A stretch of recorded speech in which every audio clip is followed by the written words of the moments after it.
Donc on passe à 1,5, stabilité du noyau.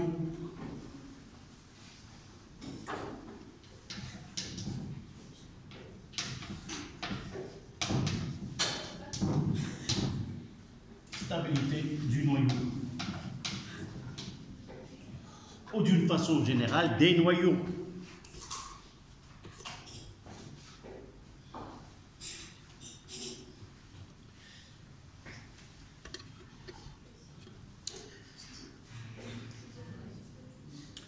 Jusqu'à maintenant, on est arrivé à dire que le noyau est constitué des nucléons, qui sont des protons et des neutrons. Les protons sont chargés positivement, les neutrons sont neutres. On appelle nucléide tout noyau qui est caractérisé par un nombre bien défini de protons et un nombre bien défini de neutrons. Ces nucléides ont même Z et diffèrent par A, on les appelle les isotopes. Puis on est passé à donner une valeur approximative de la densité du noyau. On est arrivé à une valeur de, combien c'est 1,210 à la puissance 17 kg par mètre cube. Ça veut dire que la matière nucléaire est une matière qui est très dense. C'est mettre une masse qui est très grande dans un volume qui est très petit, c'est-à-dire obliger, si vous voulez, des nucléons à coexister dans un espace très restreint et rester tout le temps en permanence dans cet état. S'il arrive à rester ainsi, on dira que le noyau il est stable et ne présente aucune propriété de ce que nous disons une radioactivité ou une décroissance radioactive. Si nous revenons au noyau, j'ai dit au début que parmi les interactions qui se produisent au sein du noyau, ce sont les interactions électrostatiques. Ceci, nous l'avons connu pour nous. Nous savons que deux charges de même nature se repoussent, deux charges de nature opposée s'attirent, et par la suite, dans le noyau avec des protons, on pense à dire que ces interactions électrostatiques, ce sont des forces qui vont aider ces particules à s'éloigner et par la suite donner une instabilité à ce noyau. Mais ce que nous ne connaissons pas jusqu'à maintenant et nous n'avons pas étudié, c'est qu'au sein du noyau, il y a d'autres interactions plus importantes que les interactions entre charges, ce qu'on appelle les forces nucléaires. Généralement, ce sont deux forces nucléaires. Les interactions fortes et les interactions faibles. La cohésion, التماسك للنواة يتم عن طريق هذا التأثير المتبادل للنووي القوي. Ces forces d'interaction fortes, elle a un champ d'application qui est très restreint et elle assure une cohésion des forces attractives qui maintient l'ensemble dans cet espace qui est très petit. D'accord? L'inconvénient de cette force, de ces interactions fortes, c'est que le champ d'application il est petit. Plus le noyau est grand, plus le champ ou ces forces qui maintiennent la cohésion trouvent des difficultés à regrouper cet espace, ce nombre croissant de nucléons. قلت بأن هذه القوة ديال التأثير التباين، التأثير البيني النووي القوي، الضعف دياله هو أنه ينطبق على حيز صغير من النواة. إذا حيز في الفضاء عندما تكون هناك أنوية لها كبيرة جدا، فهذه القوة التي تعطي التماسك للنواة تجد نفسها عاجزة على جعل النواة متماسكة، ومن ثم تتدخل ما يسمى بالقوة الضعيفة. هذه القوة الضعيفة هي التي سوف تعمل على إعادة ترتيب أو إعطاء ما سيسمى باستقرار للنواة. ستقوم ب إلا بغينا نقولوا تعطينا واحد ورقة اللي غادي يمكن نتبعوها باش نمروا من نواة غير مستقرة إلى نواة مستقرة. Donc, si cette force d'interaction forte arrive à contrôler, si vous voulez, tout l'espace du noyau, alors dans ce cas-là, on dira que le noyau il est stable. Et elle restera ainsi sans qu'il se produise aucune activité ou aucune transformation nucléaire. Si cette force se trouve dans un espace qui est très grand, alors dans ce cas-là, on dira que le noyau il risque d'être instable et il va se diriger vers un état stable. C'est ça le plus important. Toujours le noyau, il va chercher à être stable. Soit stable par nature, soit se diriger vers une stabilité. Alors dans ce cas-là, ce sont les forces, les interactions faibles qui vont aider, entre guillemets, le noyau à passer d'un état instable à un état plus stable. Comment ce passage-là, il va être par la radioactivité. Donc, on a un noyau qui comporte plusieurs constituants et ces constituants sont incapables de coexister dans ce noyau-là. Alors, ces forces d'interaction, elles vont proposer quoi? Un réarrangement dans le noyau. S'il y a trop de neutrons, on va essayer de l'expulser et réaliser une transformation donnée. S'il y a trop de protons, on va essayer de remplacer 2 protons par 2 neutrons.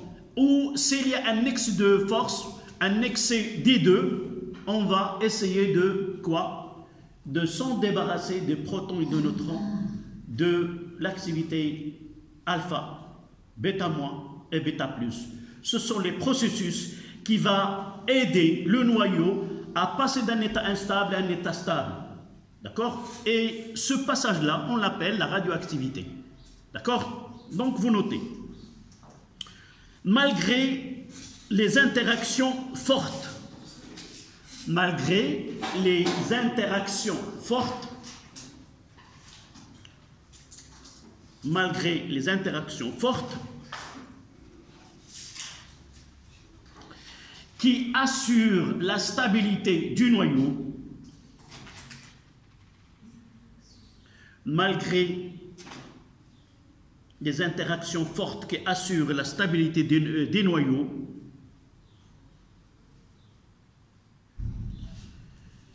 virgule, sur 1600 à peu près, sur 1600 noyaux connus, sur 1600 noyaux connus, seuls 260 à peu près aussi, 260 noyaux stables.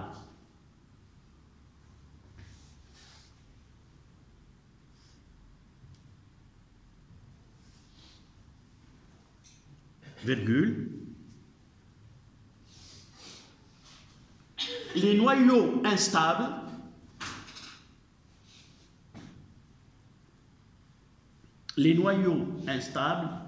se désintègrent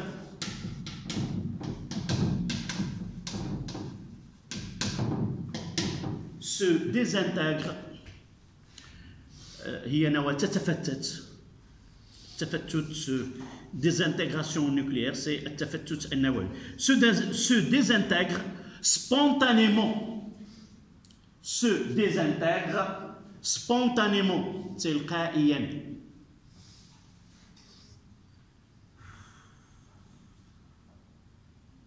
Plus ou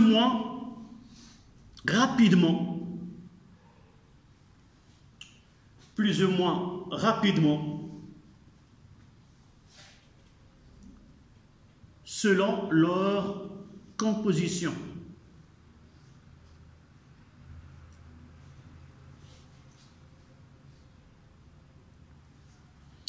Iden. C'est pourquoi les matières comme les rayons sont très radioactives? Oui, parmi les... On va parler ce qu'on appelle la matière radioactive. Ce sont la matière qui contient des noyaux qui sont instables et qui présentent ce qu'on va définir par la suite, la radioactivité. Je veux dire parce que comme les rayons sont Oui, très non, et il y en a qui sont... On va voir le côté dangereux de cette matière-là. D'accord? Ça dépend de la quantité que tu as et ça dépend d'un autre facteur qu'on parlera. D'abord, on parle de... Il y a une désintégration spontanée. Un noyau qui est instable, il va passer d'un état instable à un état plus stable ou stable. Et ce passage-là, on l'appelle une désintégration nucléaire. Combien de temps? Ça dépend de quoi il est formé, ce noyau. Et on va essayer par la suite de faire introduire une grandeur qu'on appelle temps de demi-vie. C'est une grandeur qui permet d'évaluer cette activité radioactive de ces éléments. D'accord? Donc on passe maintenant à 2 en chiffres romains. La radioactivité. 2 en chiffres romains.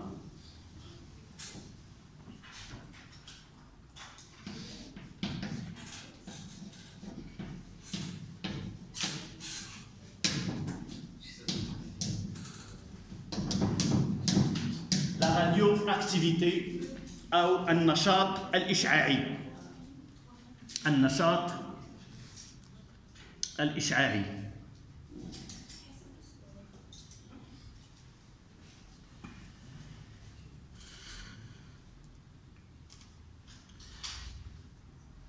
شنو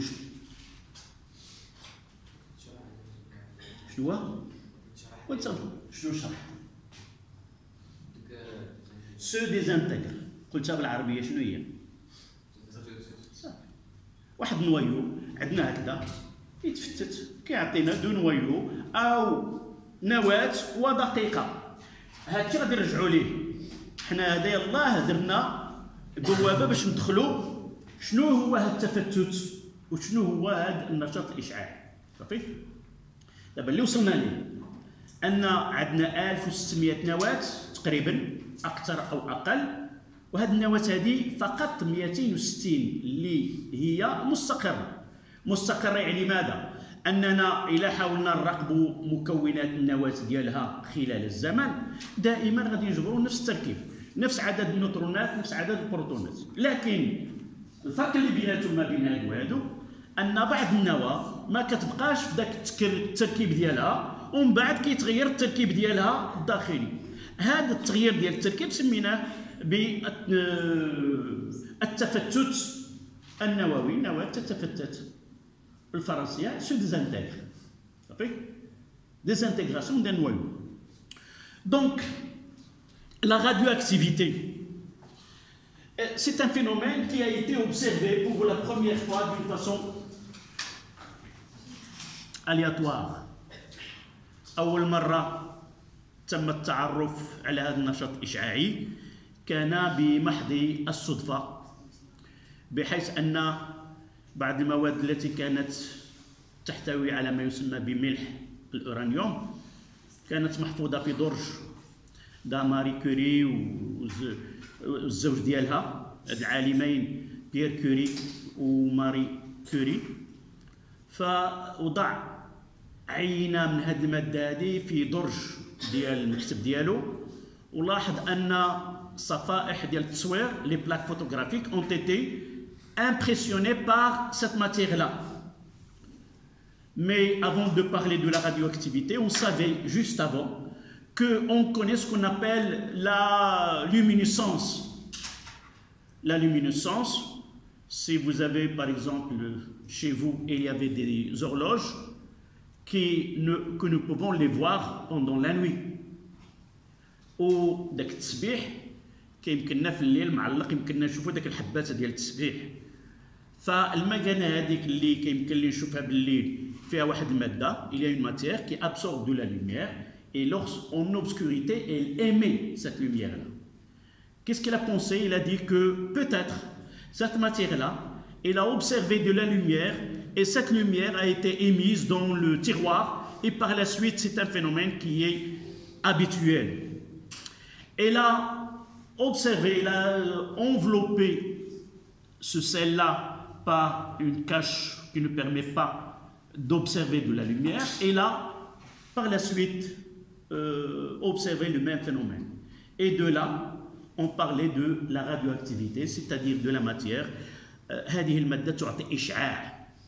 الإشعاع هو عبارة عن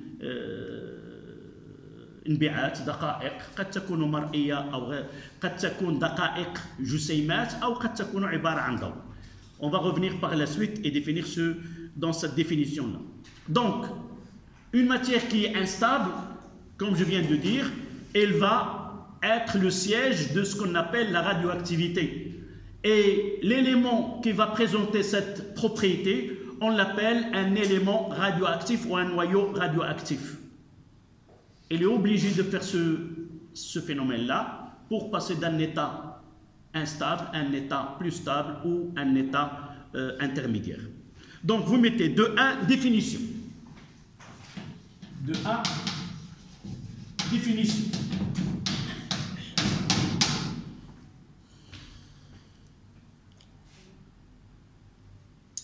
La radioactivité est une transformation. La radioactivité est une transformation naturelle. La radioactivité est une transformation naturelle, spontanée et imprévisible dans le temps.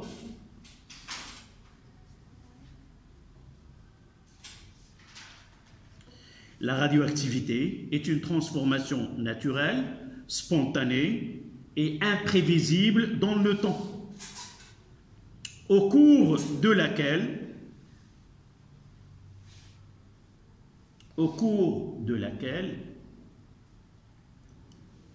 un noyau instable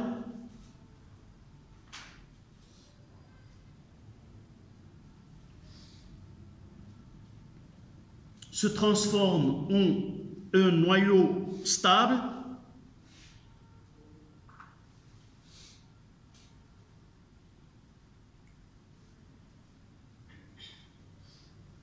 virgule. Cette transformation est accompagnée par émission des particules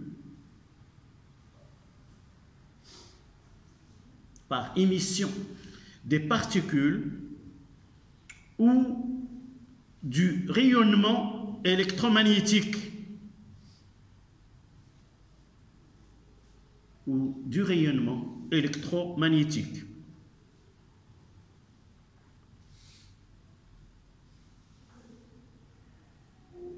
Point. Le noyau instable est nommé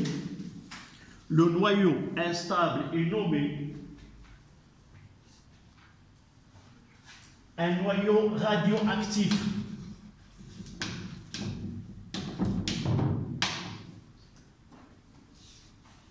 Nawat Mouchia.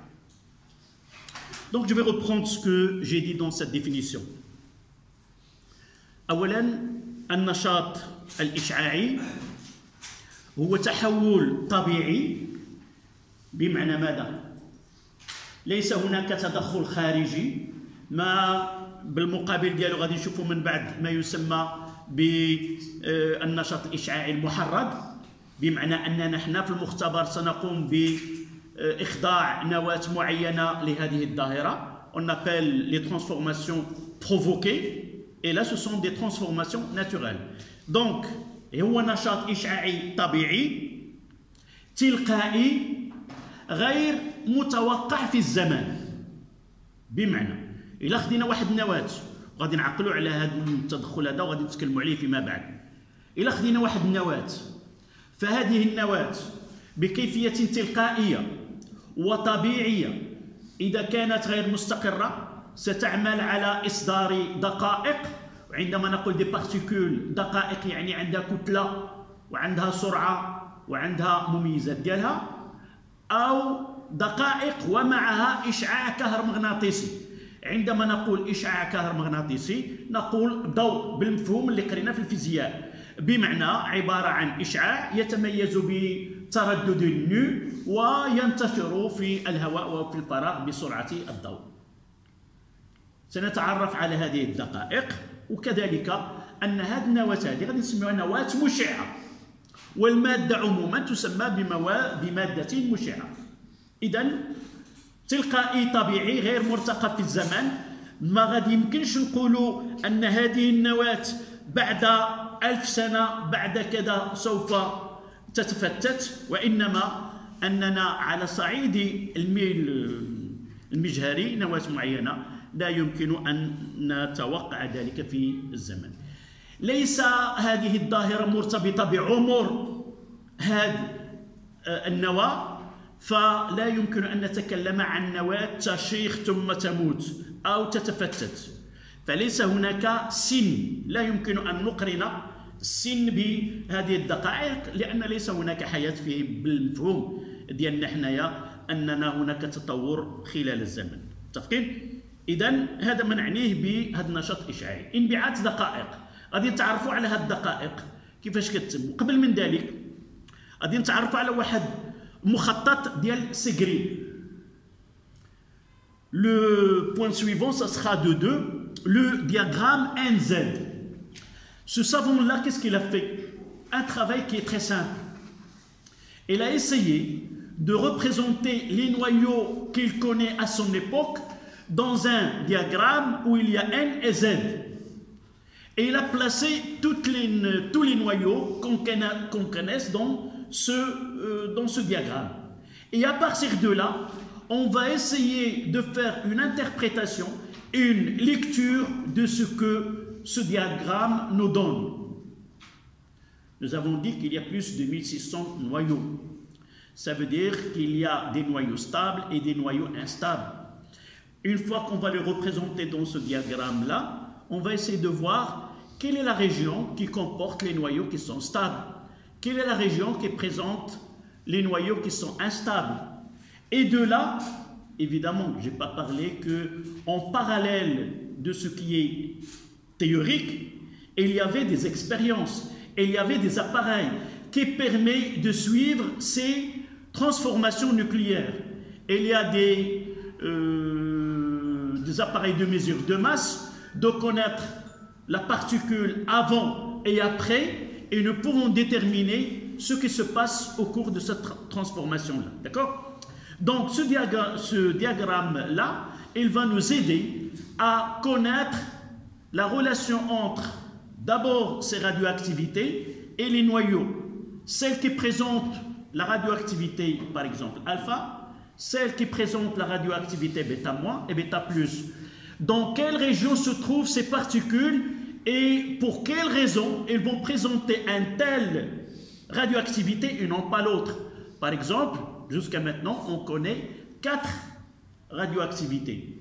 Il y a la radioactivité alpha, bêta, bêta+, et gamma. Gamma, ce sont des rayonnements électromagnétiques, ce sont de la lumière, qui n'est pas visible évidemment. Et par la suite, avec ce diagramme-là, on va essayer de voir quelles sont les radioactivités qui coïncident avec ce type de noyau et non pas avec le type d'autres noyaux.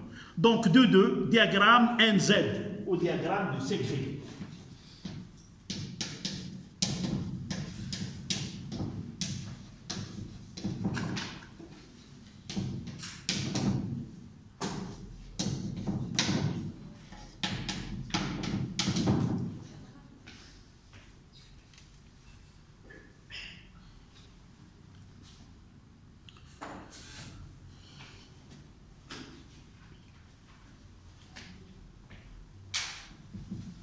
Donc l'idée était simple.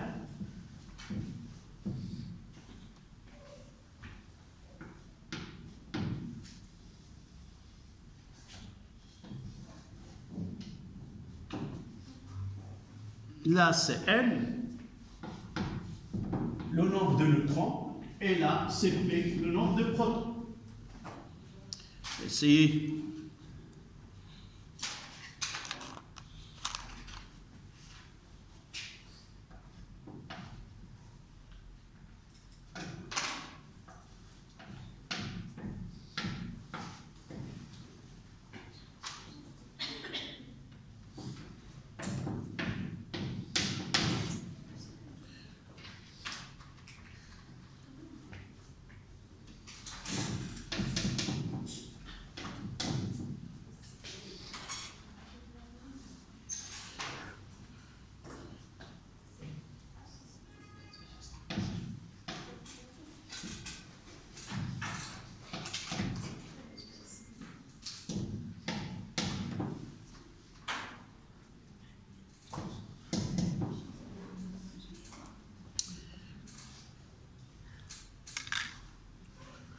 Donc, par exemple, si nous prenons un élément,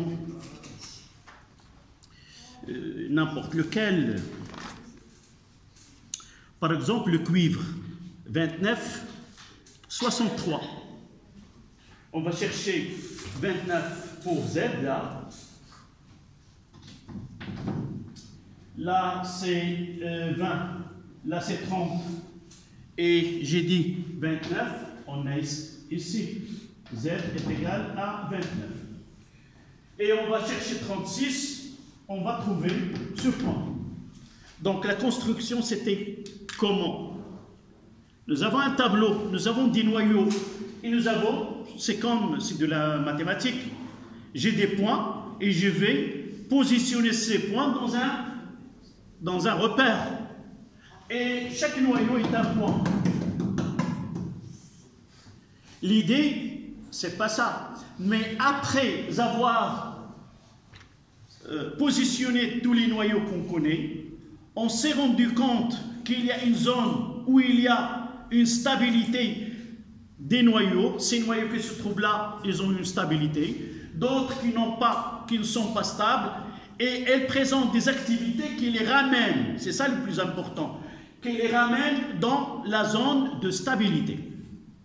Donc, d'abord, on trace la M est égale à Z. Cette droite-là. 20 avec 20, et ainsi de suite. Là, je vais essayer de changer. Ici, c'est 20, 40, 60, et ainsi de suite.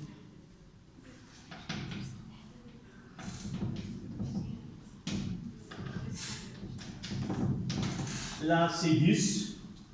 Vous faites le schéma en même temps que moi. 10. Et là, c'est 10. Et puis, on constate qu'il y a une zone, je vais la mettre en vert,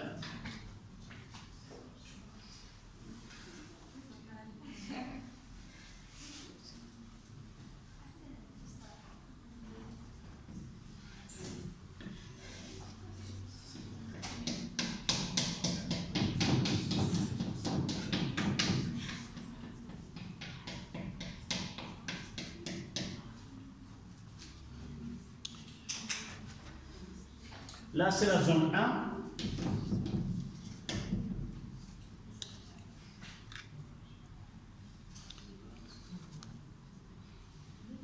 Là, c'est la zone 2. Et là, c'est la zone 3.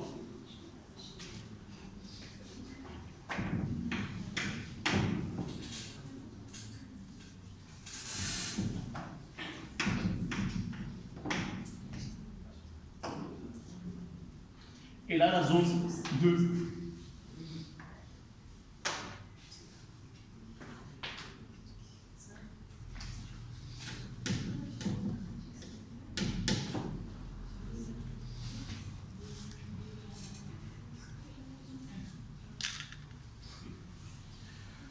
N'oubliez pas que dans ce tableau, il y a des points que vous voyez, que vous ne voyez pas. C'est-à-dire, je prends les noyaux et j'essaie de les placer ici. Après les avoir placés, nous avons constaté que cette région hachurée, c'est une zone, on l'appelle zone 2, c'est celle qui contient les noyaux qui sont stables. La zone 1 et la zone 3 contiennent des noyaux qui ne sont pas stables. Et ces noyaux-là, zone 1 instable. Et zone 3 qui est aussi instable. Et là, c'est la zone 2 stable.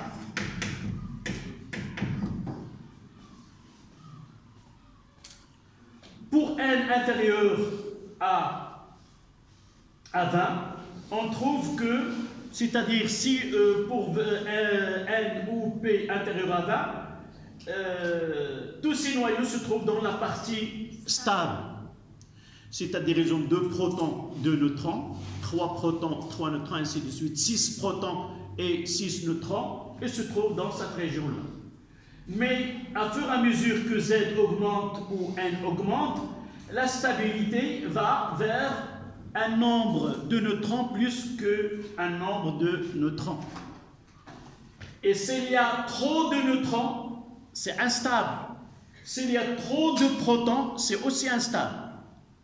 Et nous constatons que ces régions-là essaient d'entrer dans cette zone. C'est ça?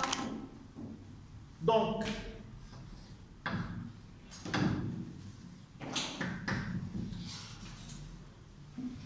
elle essaie d'entrer dans cette zone, et celle-là aussi.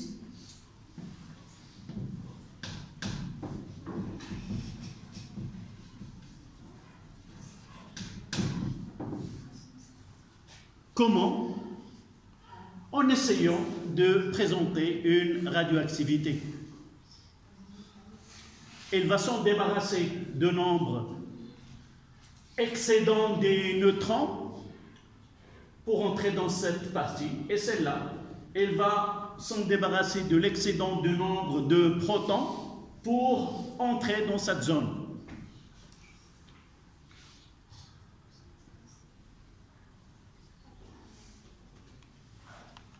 Ici, excès de neutrons.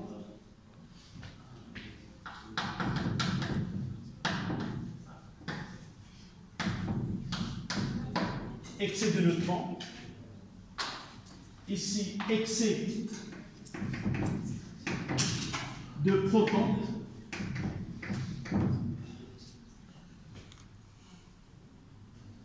On va voir que celle-là, elle va présenter bêta moins. La radioactivité bêta moins, et celle-là, elle va présenter la radioactivité bêta plus. Et dans cette partie-là, elle doit avoir la radioactivité bêta, alpha plutôt, dans la zone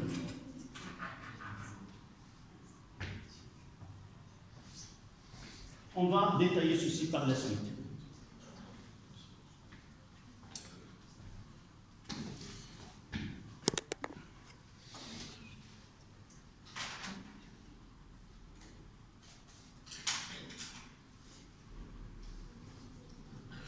Là, on l'appelle la vallée de la stabilité.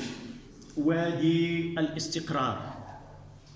Si on essaie de faire un schéma en 3D, on va voir vraiment qu'il y a une vallée.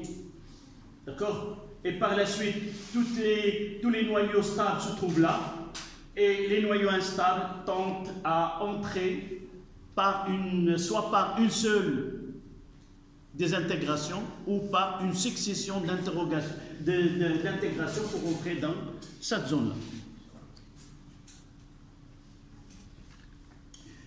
Et au-delà de 85, il y a l'activité, là c'est alpha, ce qu'on appelle les noyaux lourds. Noyaux lourds.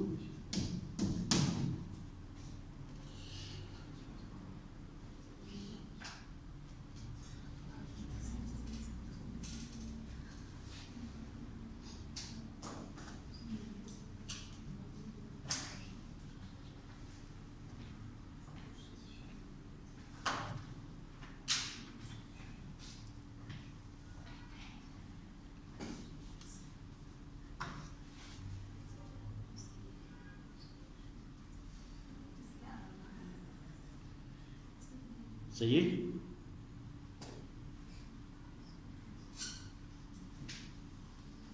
Par exemple, si on vous donne ce diagramme-là, on essaie de vous donner des noyaux et dire quel type de radioactivité présente ces noyaux.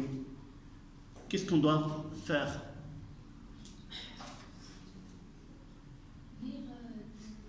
Avant de lire, on doit situer ces noyaux. D'accord? Une fois qu'ils sont situés, on va essayer de voir, est-ce dans la zone, on vous donne cette droite et cette partie-là. Et vous allez, par exemple, dire là, si vous situez le noyau ici, vous dites, il est instable, il se trouve dans une zone où il y a un excès de neutrons, donc il va présenter une radioactivité bêta-. S'il est là, il est bêta+, s'il est au-delà de n est égal à 85, on va le donner A supérieur à 200. Dans ce cas-là, ces noyaux sont lourds, ils vont présenter les radioactivités alpha. D'accord?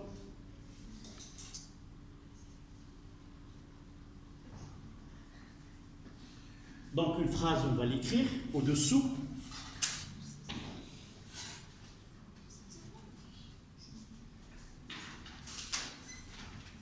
Le diagramme NZ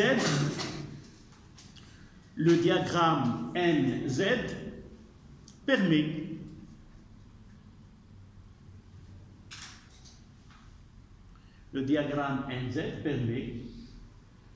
de connaître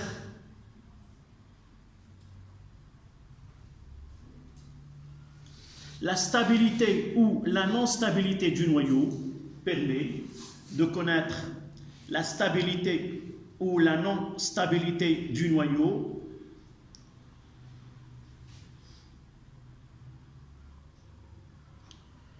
et même de prévoir, permet de connaître la stabilité et la non-stabilité du noyau, et même de prévoir le type de radioactivité que présente ce noyau.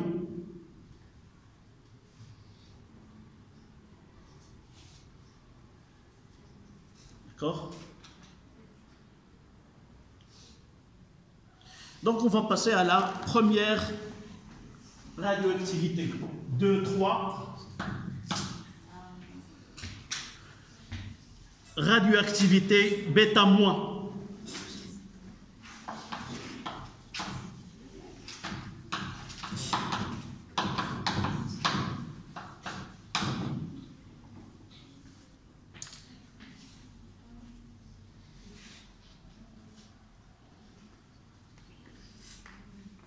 D'abord, pour la nomination,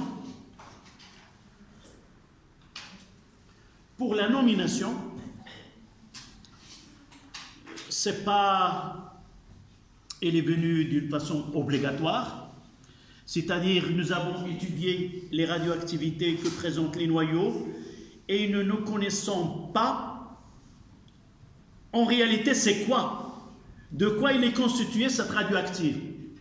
On a déterminé alpha, puis alpha c'est une particule qui est chargée positivement et nous avons pu déterminer la nature. Il s'agit d'une particule chargée positivement parce qu'il est dévié par un champ électrique et par un champ magnétique. Donc on savait qu'il y a une particule, c'est quoi? On ne le sait pas au début, mais elle est chargée positivement. Même on a déterminé la charge, c'est plus E. Après, une autre particule qui est chargée négativement, c'est quoi? On ne le sait pas. On lui a donné le nom bêta- et l'autre bêta+. Après des études, on est arrivé à dire que ce bêta-, ce sont des électrons, et bêta+, ce sont des positrons, et gamma, ce sont des rayonnements électromagnétiques qui n'ont pas de masse. D'accord? Donc, 2, 3 radioactivités bêta-, vous écrivez. Ce sont des noyaux ce sont des noyaux qui ont trop de neutrons. Ce sont des noyaux qui ont trop de neutrons qui présentent la radioactivité β-. Ce sont les noyaux qui ont trop de neutrons qui présentent la radioactivité β-.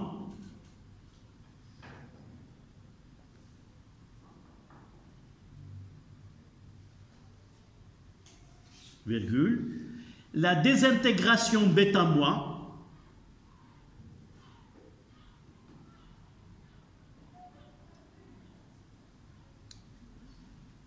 est une émission,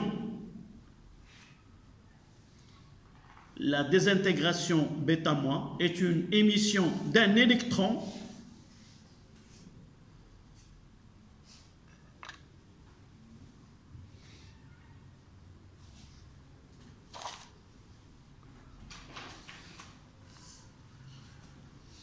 La transformation se produit selon l'équation suivante.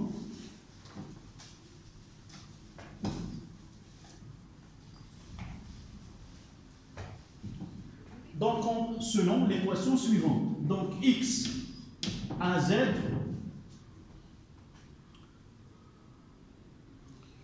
le noyau pair, si vous voulez, la β-, c'est-à-dire un électron, plus Y A' et Z'.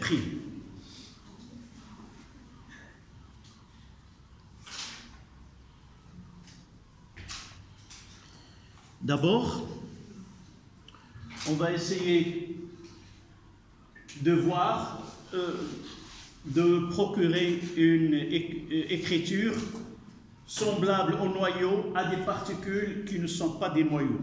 D'accord? Donc, à partir de cette équation-là,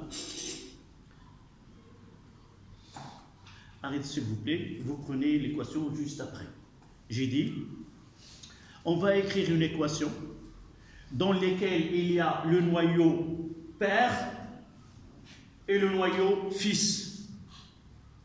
Donc, à la suite d'une transformation ou d'une radioactivité, un noyau qui est instable, qu'on appelle noyau père, va donner un noyau fils, et vous voyez qu'il va porter un nom qui est différent à celui du noyau père. J'ai écrit ici X et là Y, et j'ai mis ces Z et la Z'. Donc, automatiquement, X différent de Y. D'accord? Donc, pour appliquer les lois de désintégration ici, on est obligé de prendre une écriture, une convention d'écriture. Cette écriture-là, qui est en réalité réservée au noyau, on va la généraliser à des particules qui ne sont pas des noyaux. Nous savons qu'un proton, ce n'est pas un noyau, mais on peut l'écrire de cette façon-là. Donc, un proton, on va utiliser P. Ici, la charge, et ici, c'est la somme de neutrons et de protons. D'accord? Donc, un proton, c'est quoi? C'est un proton, donc Z est égal à 1. Est-ce qu'il contient des neutrons? Non. C'est un proton. Donc, 0 pour N et 1 pour le nombre Z. D'accord? Un neutron, si je vais écrire un neutron dans cette équation-là, c'est M. Qu'est-ce que je dois écrire ici? Pourquoi j'ai écrit 1 ici? Ça représente quoi? Z, c'est quoi Z? C'est la charge, nombre de charges. Le neutron, est-ce qu'il est chargé? Non. Qu'est-ce que je dois écrire ici? 0. N'est pas chargé. 0. Ici, je dois écrire quoi? Le nombre de neutrons et le nombre de protons. Ce n'est qu'un neutron. Donc 1. Est-ce qu'il y a de protons? Non, c'est 0. Donc je mettrai 1. L'électron, il est connu par sa charge Négative. J'ai un électron. Qu'est-ce que je dois écrire ici? Moins 1. Est-ce qu'il y a des neutrons et de protons? Qu'est-ce que je dois écrire ici? 0. Nous savons que un électron, en réalité, chaque particule, il y a ce qu'on appelle l'antiparticule. Un électron, l'opposé de l'électron, c'est le positron ou le positon. Qu'est-ce que c'est le positon? Elle a la même masse que l'électron, la même charge en valeur absolue, sauf que l'électron est chargé négativement et le positron chargé positivement. C'est-à-dire, si je trouve ça, ça veut dire que je suis devant un positron. D'accord? Donc on aura besoin de ces écritures-là dans ces équations. Et vous devez être capable d'écrire un électron comme on doit être écrit dans cette équation, un électron et un positron. D'accord? Si j'ai oublié quelques particules, on le trouvera et on saura comment l'écrire. D'accord? C'est pour cela, bêta moins 1, et voici l'équation. Ces transformations obéissent à des lois. En réalité, il y en a 4. D'abord, la conservation de la masse, la conservation de la charge, la conservation de la quantité de mouvement et la conservation de l'énergie. On va la voir par la suite dans la deuxième leçon, c'est masse et énergie. Donc pour nous, on se contente uniquement de ce qu'on appelle à la loi de Soddy. Il y a conservation de la masse, conservation de, c'est-à-dire A est égal à 0 plus A'. Vous n'écrivez pas. La prochaine fois, Inch'Allah, on commence par cette partie. D'accord? Voilà, merci.